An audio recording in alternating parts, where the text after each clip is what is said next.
Assalamualaikum warahmatullahi wabarakatuh. Video ini berisi tentang penerapan segitiga restitusi untuk menyelesaikan permasalahan yang ada di sekolah saya. Bersama saya, Nuruswati SPDI, CGP Angkatan 11 dari SD Negeri Cibeber Mandiri 1, Kota Cimahi.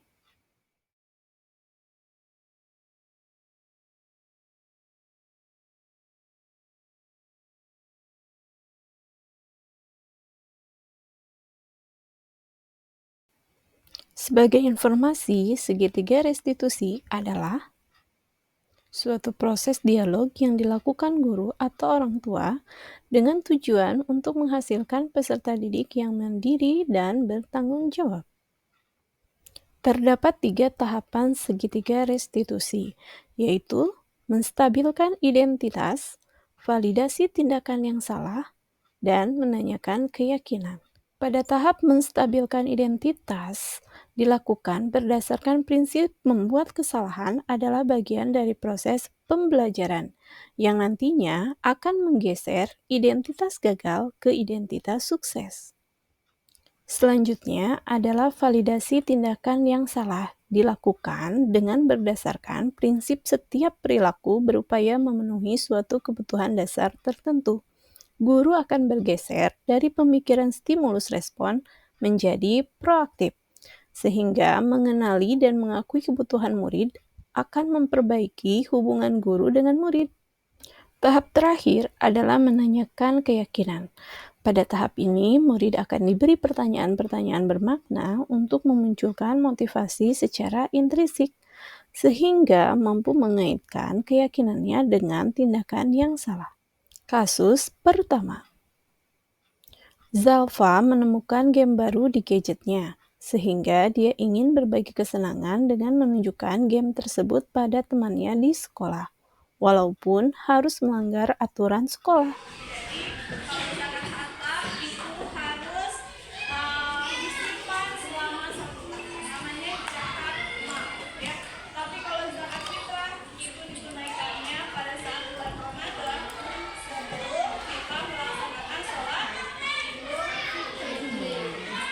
Berikut skenario penyelesaian masalah menggunakan tahapan segitiga restitusi. Zalfa, ibu mendengar kamu membawa gadget ke sekolah hari ini. Selama belajar di kelas, kamu lebih fokus dengan gadget kamu dan tidak memperhatikan pelajaran yang diberikan. Terlebih, keasikan kamu mengganggu teman kamu hari ini. Apakah benar? Iya Bu, saya membawa gadget hari ini. Baiklah, ibu ingin kamu tahu bahwa ibu di sini untuk mendengarkan dan membantu. Bisa kamu ceritakan apa yang terjadi? Saya membawa gadget karena ingin menunjukkan kepada teman-teman saya game baru yang saya mainkan. Baiklah, menurut kamu game itu pasti menyenangkan. Sangat menyenangkan, membuat saya ingin lagi dan lagi memainkannya. Mari kita coba pahami situasi ini lebih dalam. Ibu mengerti bahwa kamu ingin berbagi sesuatu yang menarik dengan teman-temanmu.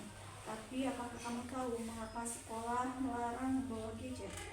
Kecuali guru meminta untuk pelajaran tertentu dan hanya digunakan dalam jam pelajaran. Selebihnya tidak digunakan untuk hal yang lain. Iya Bu, karena bisa mengganggu pelajaran. Betul sekali. Sekarang bagaimana perasaanmu setelah melanggar peraturan tersebut? Saya merasa sedikit bersalah Bu, tapi saya juga ingin berbagi kesenangan dengan teman-teman saya. Ibu mengerti perasaanmu. Kamu melakukannya untuk berbagi kesenangan dengan teman-teman kamu. Tapi apakah benar jika kamu melakukannya saat jam pelajaran di kelas? Tidak Bu, itu mengganggu teman yang sedang belajar di kelas. Mereka jadi marah Bu. Mari kita lihat bagaimana kita membuat situasi ini lebih baik. Sekarang coba kita pikirkan Zalfa, tindakan kamu dengan membawa gadget ke sekolah dan memainkannya di jam pelajaran kelas. Apakah sudah sesuai dengan keyakinan kelas kita? Tidak Bu. Menurut kamu, keyakinan kelas apa yang sudah kamu langgar hari ini? Saling menghormati Bu. Menurut pendapat kamu, saling menghormati antar teman itu penting tidak untuk kamu? Penting Bu.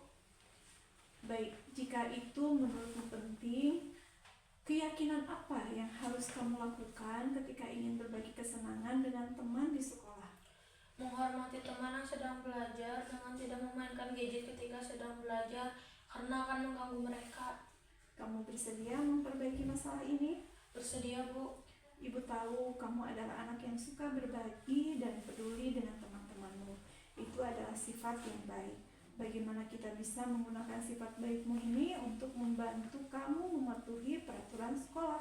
Mungkin saya bisa berbagi cerita tentang game tersebut tanpa harus membawa gadget ke sekolah. Itu ide yang bagus. Kamu bisa bercerita tentang game tersebut saat jam istirahat atau setelah pulang sekolah. Bagaimana pendapatmu? Saya pikir itu bisa, Bu. Saya akan mencoba melakukannya. Bagus sekali, Zalfa. Ibu senang kamu bisa menemukan solusi yang baik. Terima kasih sudah bekerja sama. Sekarang silakan kembali ke kelas.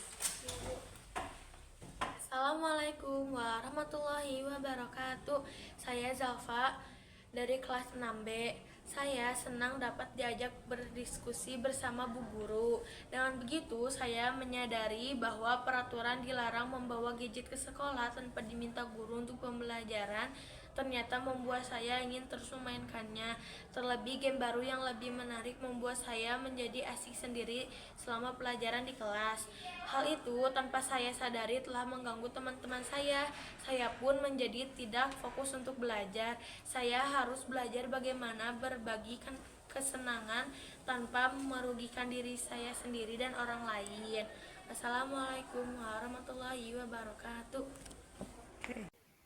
Kasus kedua, berawal dari bercanda yang mulai keterlaluan, hingga tidak sengaja Fajri mengejek Haikal.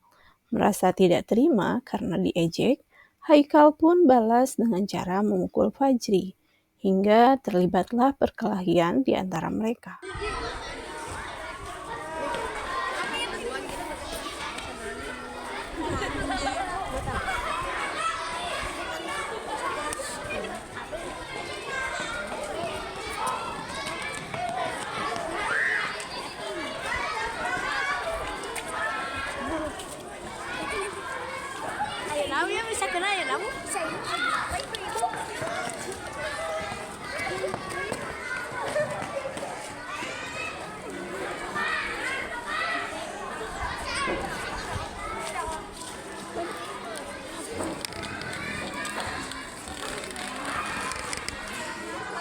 Adapun skenario penyelesaian masalah menggunakan tahapan segitiga restitusi berikut ini.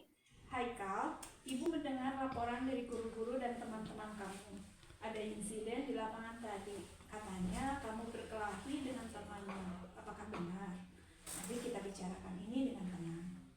Benar, Bu, saya tidak sengaja berkelahi sama Fajri. Fajri yang memukul saya duluan. Ibu mengerti. Ibu ingin memastikan kamu merasa tenang dulu. Ambil nafas dalam-dalam dan ceritakan apa yang terjadi dari sudut pandang kamu. Ya, Bu, Fajri mengajak saya, lalu saya marah dan memukulnya. Ibu mengerti, Haikal. Kamu merasa tersakiti karena diejek, dan itu membuat kamu marah.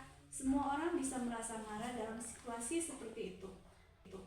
Tapi, apakah memukul adalah solusi terbaik? Tidak, Bu, saya tidak tahu harus bagaimana lagi. Baik, Haikal. Ibu senang kamu jujur. Marah adalah perasaan yang wajar. Tapi mari kita lihat cara lain untuk menghadapi situasi ini. Sekarang coba kita pikirkan, tindakan kamu marah sampai memukul, apakah sesuai dengan keyakinan kelas yang telah kita sepakati bersama? Tidak, Bu.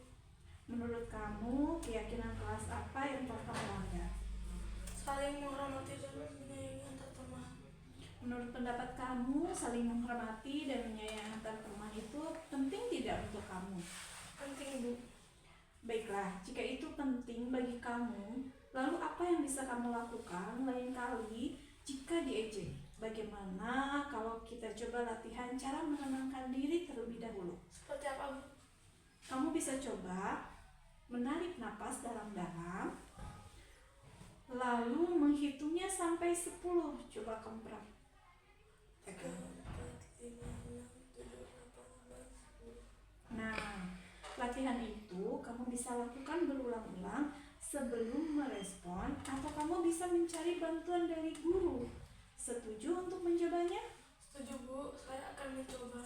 Bagus. Dan sebagai langkah pemulihan, bagaimana kalau kamu dan Fajri berbicara bersama ibu untuk menyelesaikan masalah ini secara damai?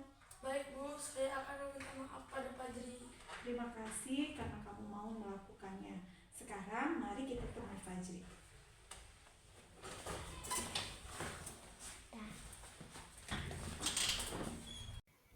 Fajri dan Haikal diajak berdiskusi dalam waktu yang berbeda melalui tahapan segitiga restitusi. Setelah selesai, mereka berdua dipertemukan untuk menyelesaikan masalah di antara keduanya. Haikal, Fajri, alhamdulillah ibu sudah mendengar keterangan dari masing-masing. Nah, sekarang ibu mempertemukan kalian untuk menyelesaikan masalah ini bersama. Apakah kalian bersedia? Iya. Setelah kalian sama-sama mengatakan bahwa kalian sama-sama melakukan kesalahan, lalu apa yang sebaiknya kalian lakukan saat ini? Minta maaf. Baiklah, Haikal, aku minta maaf karena tadi mengejekmu. Ya maaf, aku juga Fajri, aku sudah membuat kekerasan kepada kamu. Ya. Assalamualaikum warahmatullahi wabarakatuh. Perkenalkan, nama saya Haikal. Dan saya Fajri. Kami dari kelas 6B. Terima kasih guru, saya diajak berdiskusi bersama Bu Guru. Sekarang kami menemukan solusinya dari masalah ini. Terima kasih Bu Guru. Wassalamualaikum warahmatullahi wabarakatuh. Kesimpulan, penerapan segitiga restitusi di sekolah membantu menciptakan lingkungan belajar positif. Terdiri dari 3 komponen, yaitu pertama, menstabilkan identitas, kedua, validasi tindakan yang salah, dan yang terakhir adalah menanyakan keyakinan. Siswa diajak untuk menyadari kesalahannya, memperbaiki hubungan, dan memperbaiki situasi yang terjadi. Pendekatan ini mengajarkan tanggung jawab, empati, dan keterampilan sosial kepada siswa. Terima kasih, semoga bermanfaat. Salam guru penggerak, tergerak, bergerak, menggerakkan. Wassalamualaikum warahmatullahi wabarakatuh.